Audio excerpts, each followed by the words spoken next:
Good evening, everybody. So nice to see you. Welcome to the Rebellious Counselor.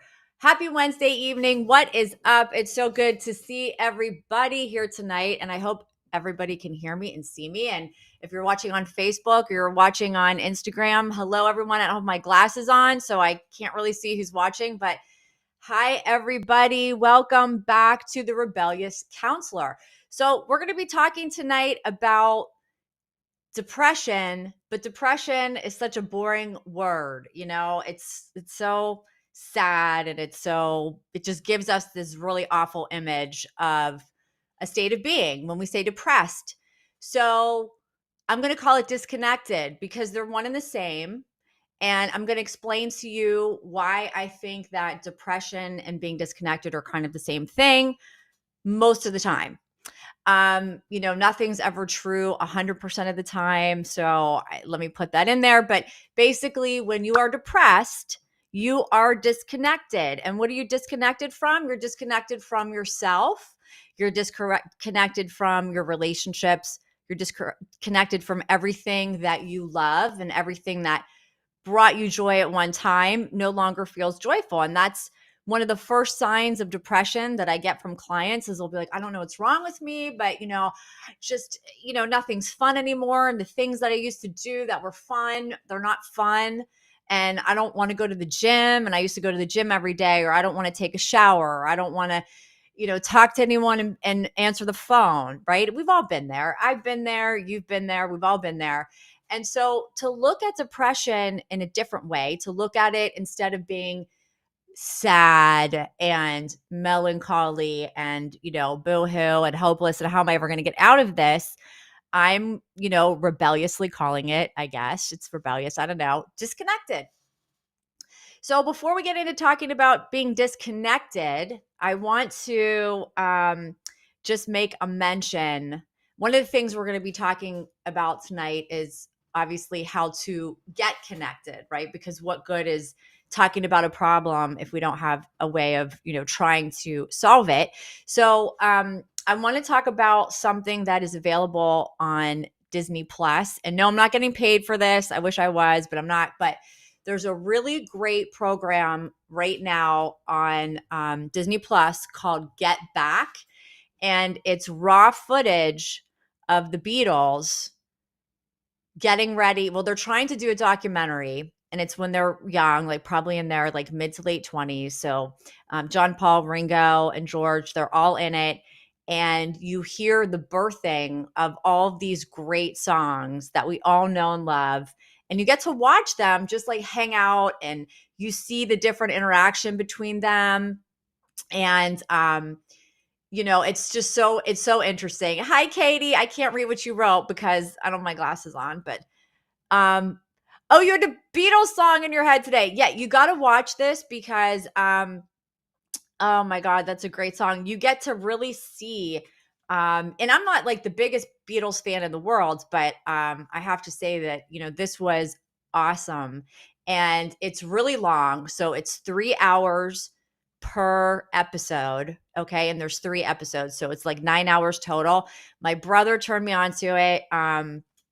And I'm just like in the middle, but it's really great. And it reconnected me to all of these songs from my past, or maybe not so long ago past, because I think the Beatles, they're so popular that there's probably songs that touch us all that they've done. And it really reconnected me to the feeling I have about some of the Beatles songs and why I love John Lennon so much. And it's really, I highly recommend it. It's something that you can watch over, a long period of time. And since we're all kind of, a little bit remiss about, going out because of COVID and all this stuff, we're all looking for things to do. So check out the Beatles. So, okay.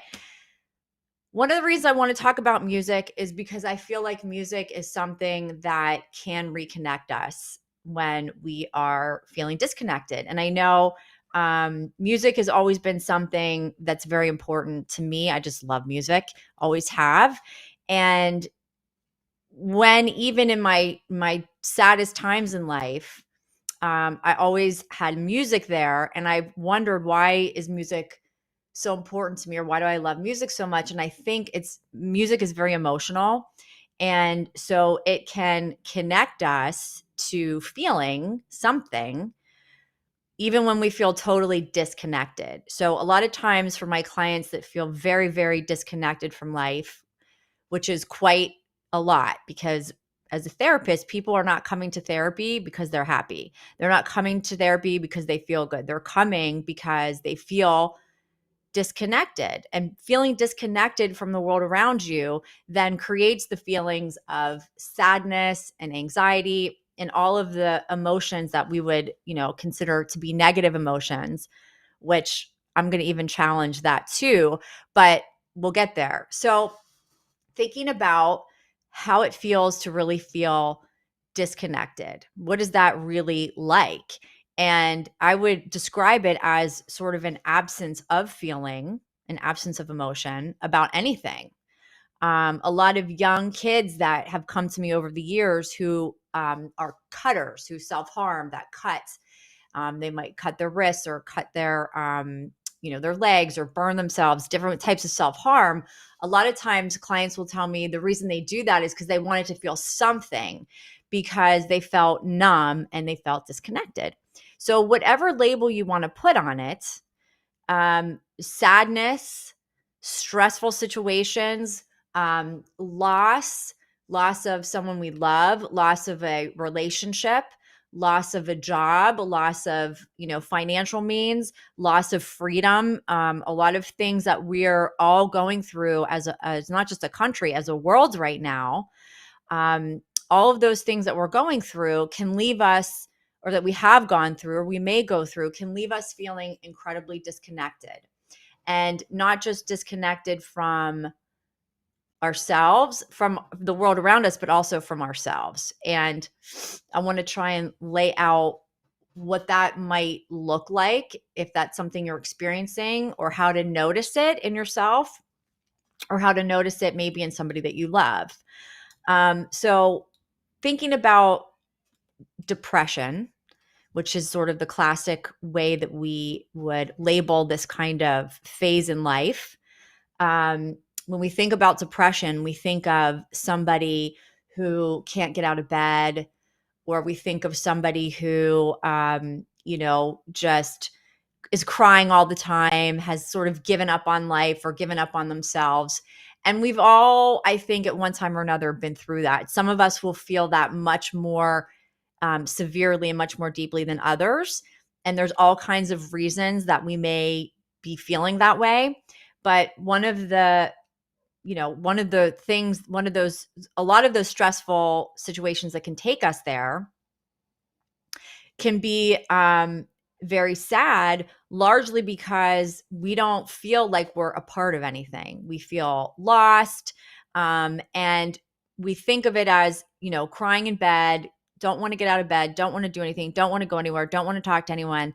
But there's also a depression that is also very, I call it walking depression, or I used to call it walking depression, meaning that you don't know that you're depressed and you're just sort of walking around with it. So for example, if you think about walking pneumonia, right? That's something that we hear a lot about. So walking pneumonia means that you have pneumonia, you have an infection in your lungs, or you have fluid in your lungs, but you don't actually know that you have pneumonia because you're still able to perform your daily tasks of living. And I would describe much of the country right now is experiencing currently a walking depression.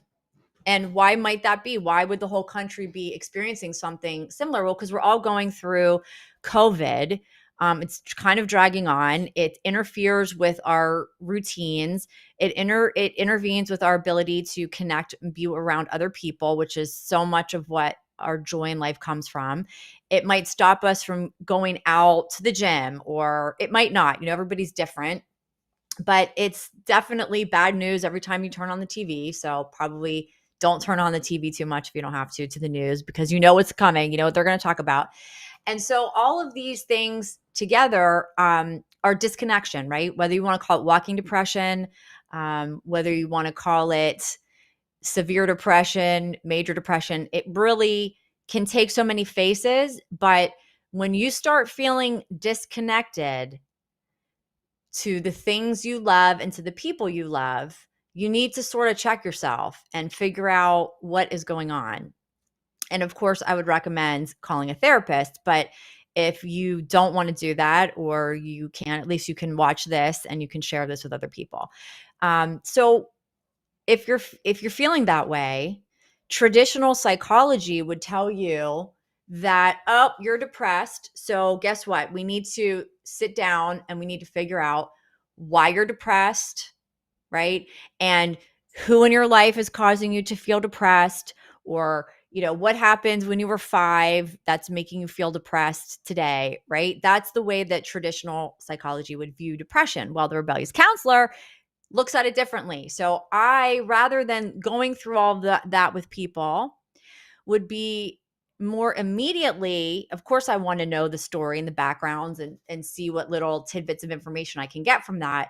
But I also want to make you feel connected. I want to reconnect you to your life, rather than pushing and exaggerating and talking all the time about all of the things that are making you sad. Because often if you are feeling disconnected, depressed, whatever, and we talk about it and talk about it and talk about it session after session after session, there's not going to be any change in the way that you feel. In fact, you might even feel more depressed, because that's all you're talking about is depression, feelings, and how your mom did something to you about whatever when you were 12 and you've never gotten over it. And look, we all have that stuff to go through in therapy, okay? I'm not discounting it. But the approach of traditional therapy towards depression is really kind of lousy. And it's like, take this medication, this medication should help you. And sometimes medication is really, really helpful. I do not, discount. I'm not against medication. I think it can be very helpful at times, but it's not really always what you need. And substances and things aren't usually the best idea for dealing with depression, because those things separate you and disconnect you more than you already are. So depressed people or disconnected people, when they start drinking a lot or drugging a lot, that's going to make it even worse, because that is disconnecting you from you. It's numbing you, it's disconnecting you, and it's exaggerating the separation. And that's why that tends to, when we get into addictions and so on and so forth, that tends to lead to even more feelings of guilt, depression, anxiety, blah, blah, blah. But we all do it, and that's okay. It's not a judgment call, but it's just something that I see happen so often.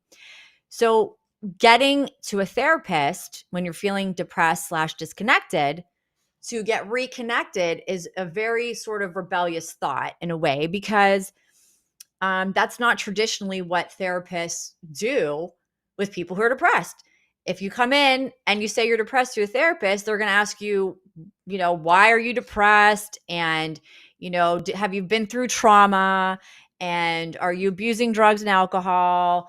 They'll ask you, hopefully, like, what's going on in your life, but they're not going to be really focused on reconnecting you as much as they will take this pill, call this psychiatrist. Have you tried exercising, deep breathing. Those are the sort of like traditional things that you'll hear. And to me, those things are, kind of weak because they're lazy. They're very lazy solutions. They're not solutions, they're lazy fixes to the initial problem, which is the fact that we live in a society today where things are moving so quickly and our lives are so, I would say,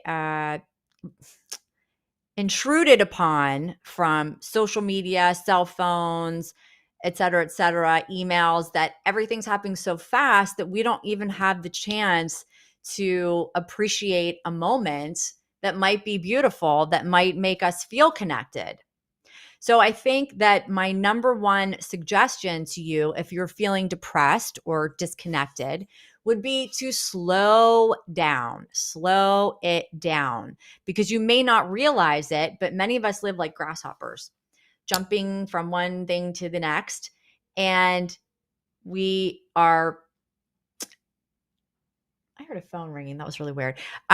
So we jump around like grasshoppers and we miss all the beauty in between, right? We go from waking up, getting the kids ready, walking the dog, going to work, answering the phone, answering emails, answering calls from people you don't really want to talk to, and on and on and on. And it completely disconnects you from the world around you. And then after that, and you're feeling so disconnected, then what happens is you go home and you go, oh my gosh, I feel so crappy and so disconnected and so depressed. Guess what I'm going to do? I'm going to go on TikTok for 3 hours, or social media for 3 hours, or maybe I'll drink a bottle of wine, or, smoke a couple of joints. And, sometimes that's fun, but all the time, not a good move, not a good move. So we are doing things, we're living a life that disconnects us from the world around us. And then our solutions that we think we're coming up with are actually pulling us still further and further and further and further away from all the things that make life meaningful, which are not TikTok and Facebook and social media, time and place. But the things that make us feel the most connected in life, while it might be different for everybody, are definitely our relationships, our connection to self, which is sort of a hard thing to describe. And if you are, spiritual or religious in some way, perhaps a connection to spirit, God, source, universe.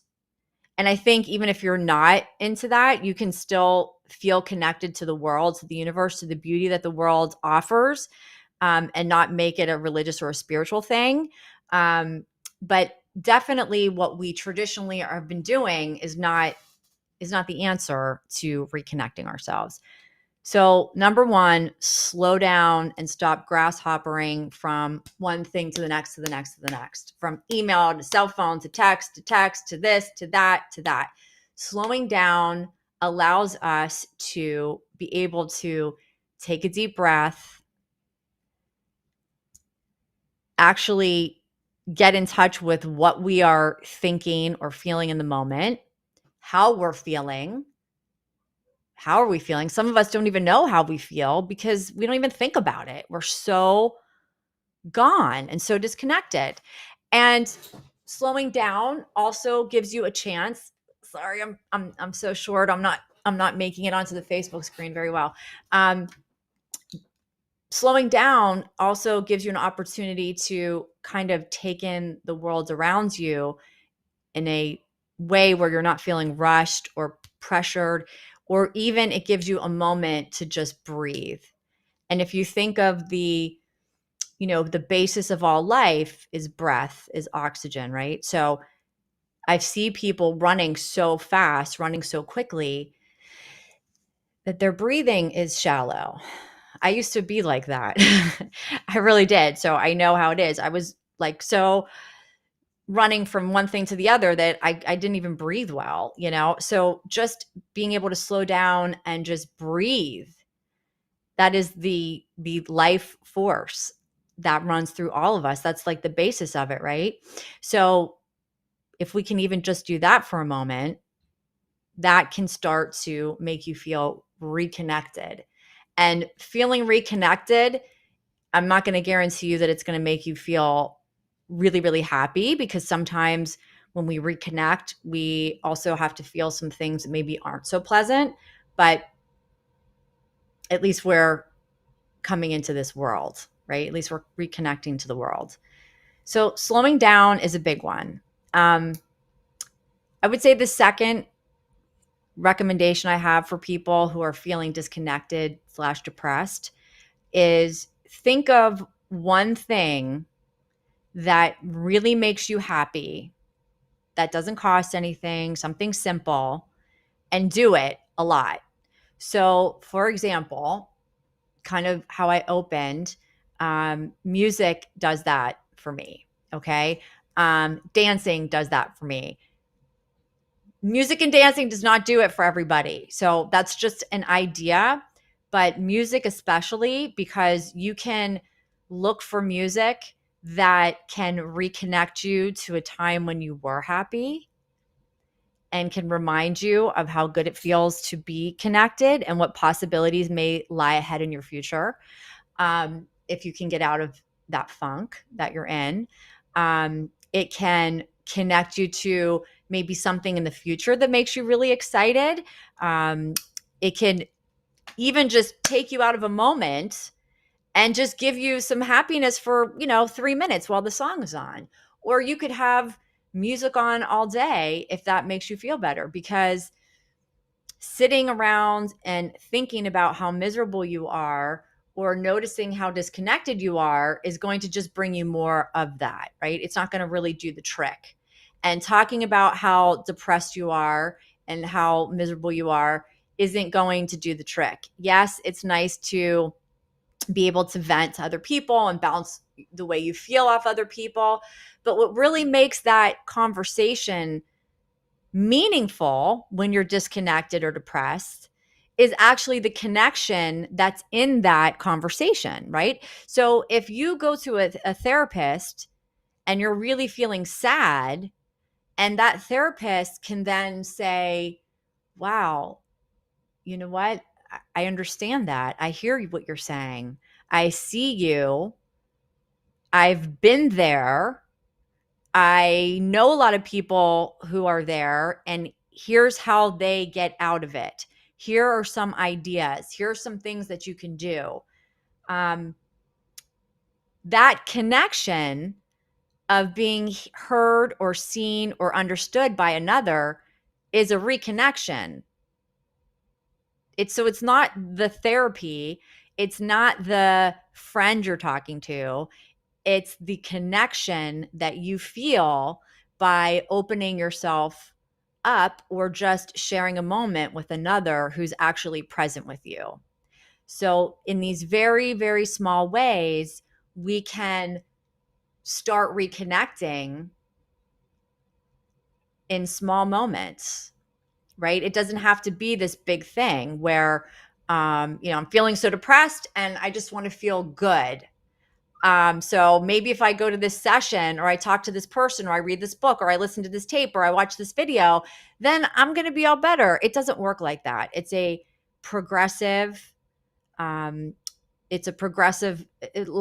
that you have to walk, and it takes some effort, not a lot of effort, not hard effort. I mean, how hard is it to turn on the music, right? How hard is it to maybe go online and browse some artwork? Or how hard is it to go open up, a family photo album? Or how long does it take to pick up your dog or your cat or your animal and just cuddle for a minute? It doesn't take long, and it doesn't take a lot of effort. And not only will those things, really biologically start boosting your serotonin, which is the feel good neurotransmitter that we have, but it also connects you to the world, right? It's a sharing a moment. Like when I squeeze my dog and I pick up my dog, I have that moment of absolute love and joy just from doing that. But that's also because I've chosen to be connected in that moment, not just, okay, let me pick up my dog and put him over here. No, I'm going to pick him up and I just love him and I'm going to feel it. That to me is the best, some of the best medicine for feeling depressed or disconnected. So we're slowing down. We're doing things, very simple things that make us feel good. And is it that easy? I actually think it is. It is. Is it going to solve your whole problem of depression? No, no, but it's a damn good start, and it's a better start than drinking a bottle of wine or sitting on social media for 4 hours or zoning out and sleeping or smoking so much pot you don't know where you are. To get out of the feeling, slowing down and connecting to the world around you in whatever way you can, and by doing things that make you feel good, is a really, really easy, non-pressured way to start. Because sometimes even the idea of therapy itself scares people off. The thought of going to somebody and having to face or address whatever it is that's causing them to feel so disconnected and so sad is a little bit too overwhelming.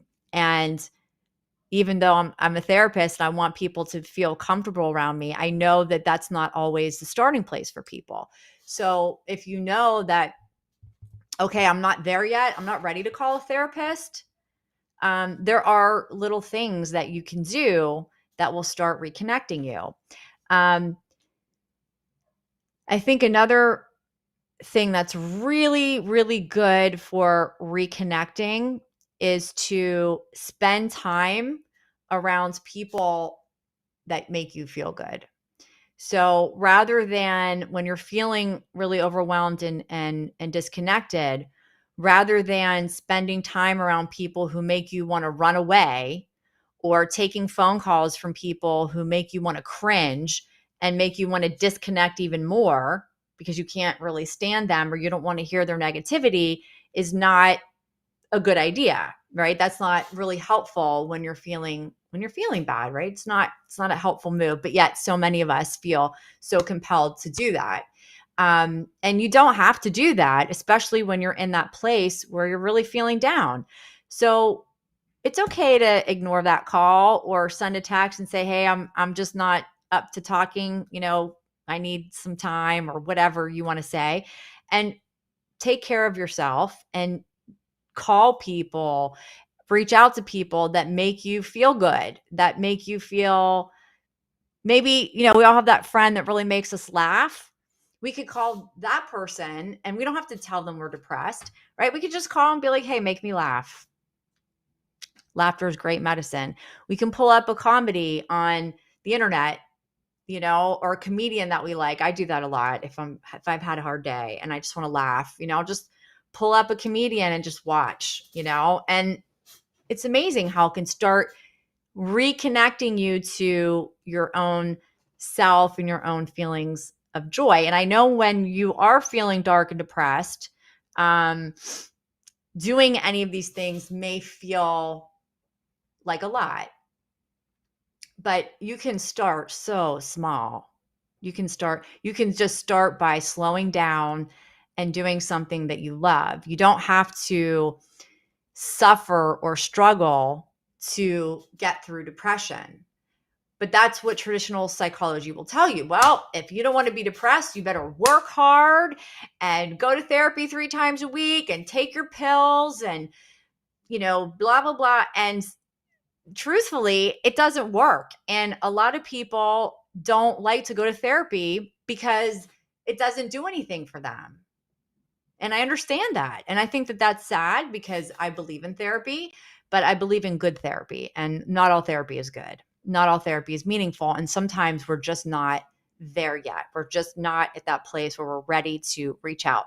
So in the meantime, we can do little things. Sometimes I tell people when they're really down, if you can take a shower and put on a fresh pair of pajamas, you're heading in the right direction. Seriously, because just the feeling of a fresh pair of pajamas and a nice shower feels good, right? It can connect you to just maybe feeling good, even if it's for, 10 minutes, even if it's for 10 minutes.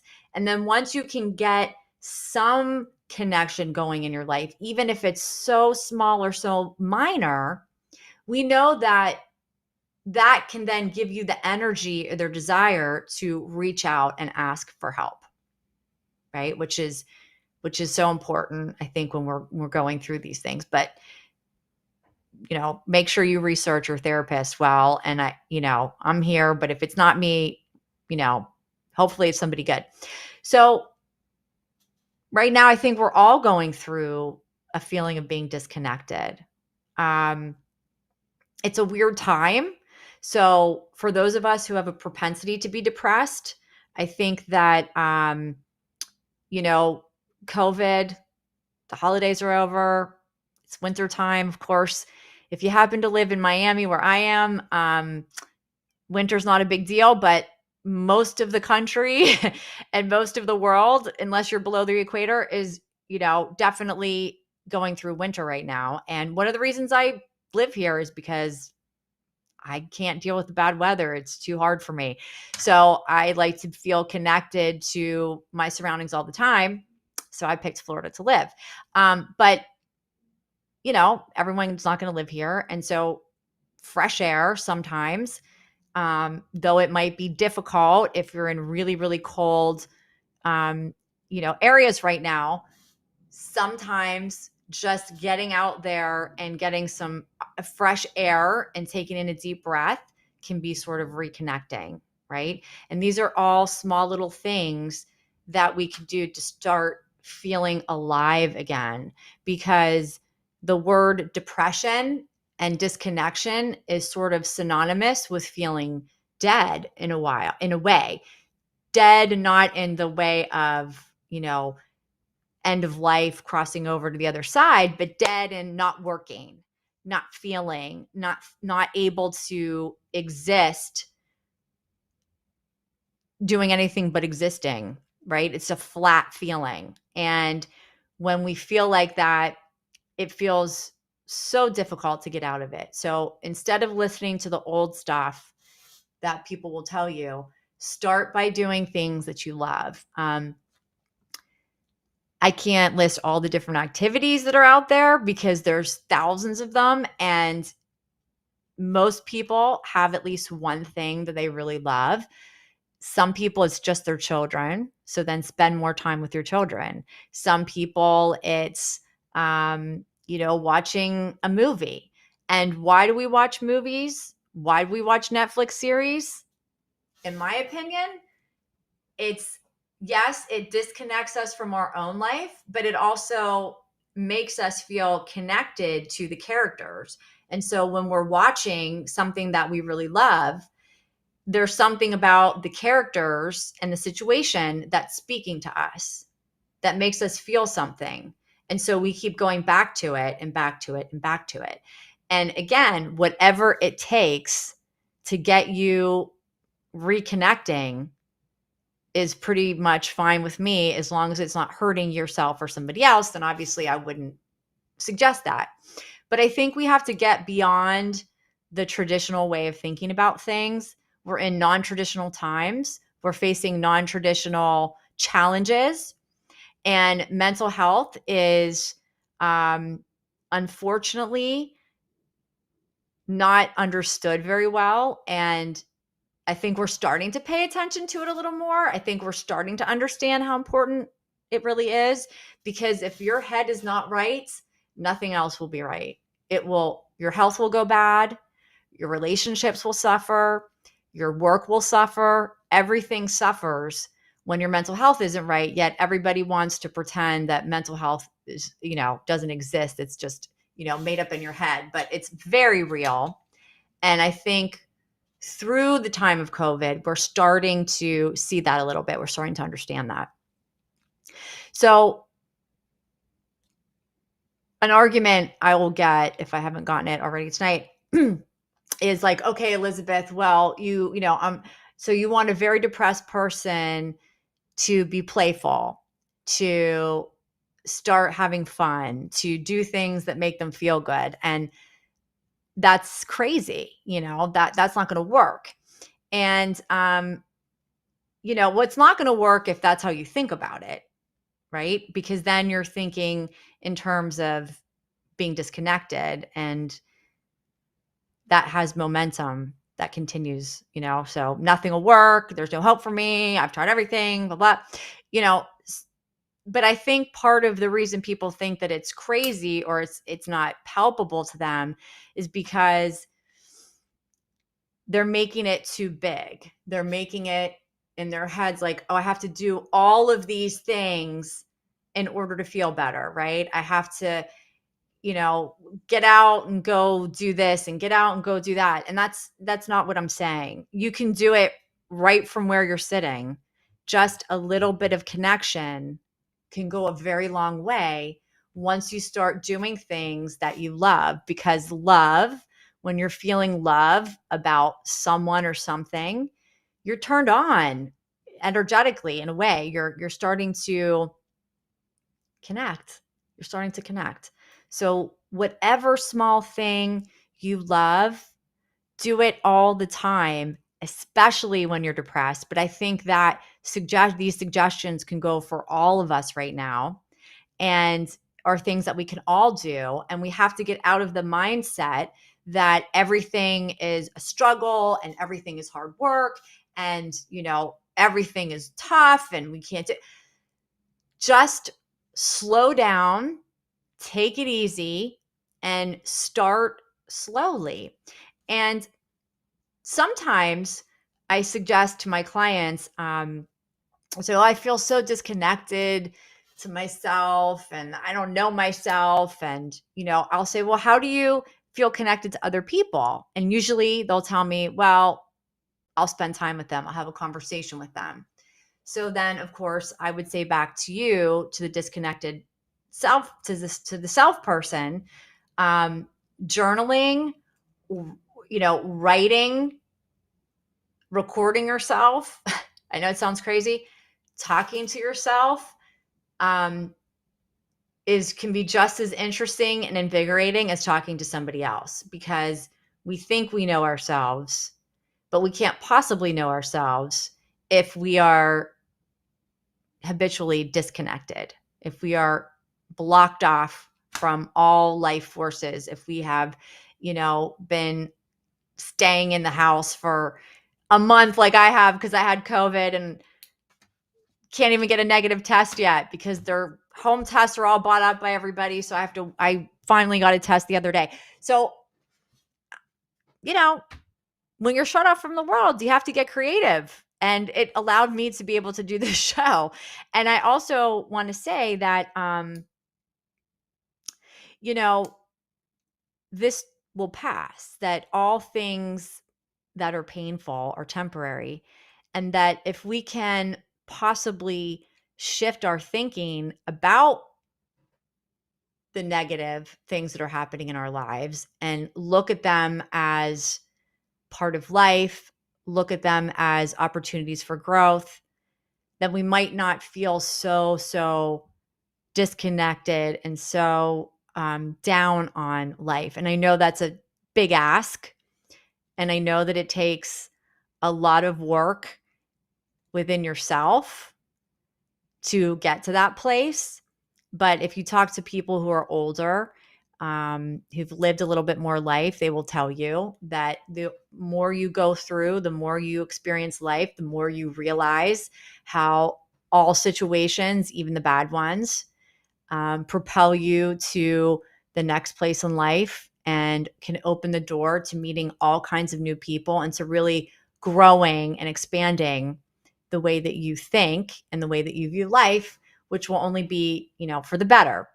So let me just check the screen. And I don't know if I can see the Facebook screen or not. I don't think I can, but I'm sorry about that, Facebook. But let me see. Hi. Wow. Okay. So, hi everybody. Hello, Katie. I missed you and I hope you're coming back soon. Oh, I miss you so much. Hello, Asha. And oh my gosh, Skylar's here and Bryden's here and love you, honey. And Teresa's here. And yes, my mother died very unexpected. And the first therapist I spoke to told me to take deep breaths to get me through a breakdown because you can breathe grief away. Yeah, I'm sorry that you had that experience because if it were that easy, we'd all be doing it. Breathing definitely is not going to, definitely not going to get you out of grief, but nice try, lady, right? Hello, Star Wars, and hello, Donnie. Long time no see. Hello, Mrs. Commander Zero, and Mac. Hello, 12050. Hi, everybody, and thanks for watching. It's fabulous seeing everybody here. So I hope that this was meaningful for people. I'm going to wrap it up. But I want to, again, just say some more things about the feeling of being disconnected. Okay. If you feel sad, you feel depressed, if you feel anxious, all the negative things that we feel in life, grief in a way, interesting you bring up grief because grief definitely is disconnecting because it disconnects us from the person that we loved, right? So we can no longer talk to them and feel them and hold them. And so, grief, loss, anxiety, depression, all of those things, you could put them all in a bundle. And at the end of the day, it's going to make everybody feel disconnected. So no matter what negative feeling you're having, we can always plug in to the world around us by jumping into life, which means slowing down, smelling the roses, breathing, not to, not for your whole therapy, but for a moment to take a breath of life, to appreciate the sunshine, to count your blessings, to play music, to watch something on TV or that makes you feel connected, and do less things that make you feel bad or make you feel disconnected. And we all know that those things may vary from person to person, but I think generally speaking, things like social media, overdoing the drinking, overdoing drugs, overdoing anything really can take us way out of line and cut us off from the things that connect us. And relationships are a big part of that. And so if you have meaningful relationships and you have good relationships, covet those relationships, work on them, jump into them, try to make them even more meaningful to you. And if you have relationships that disconnect you from yourself, that make you feel bad or anxious or say, get those people out of your life, keep them at a distance because they're vampires, right? So depression and any negative feeling in mental health, anxiety, grief, loss, all of that equals disconnection. So rather than trying to get happy or get undepressed or get unanxious, try in those moments to reconnect to yourself or reconnect to the world around you. I hope that makes sense for everybody. And I hope that was meaningful. And if you're feeling really disconnected, you can always reach out for help. You can always call Actuation Counseling, or if I'm not the right therapist for you, I can always help you connect with somebody who would be. You've been watching The Rebellious Counselor live on Instagram, YouTube, and Facebook. And I thank everybody for watching tonight. I wish you a beautiful week. And I will see you back here next Wednesday night at 8 o'clock. Until then, may you be reconnected.